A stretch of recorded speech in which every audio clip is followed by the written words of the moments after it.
How to connect your KuCoin with Google Authenticator. First thing first, what you want to do is to make sure that the application KuCoin is already installed on your device. Once it has been installed, open it.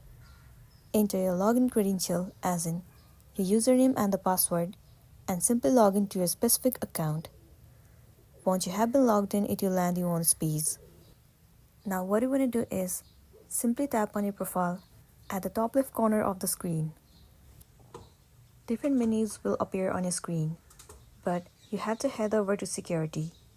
Inside Security, move into Google Verification.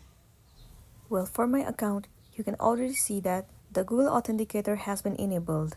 But for you, if you haven't enabled, then the another page will appear on your screen.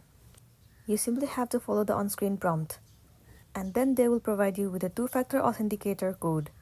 You have to keep that code safe and sound. And while logging into your account, you have to enter that code and you'll be good to go. So that's all for today, and this is simply how you can connect KuCoins with Google Authenticator. Make sure to smash the like button and consider subscribing if you found this video helpful. We'll see you in the next one.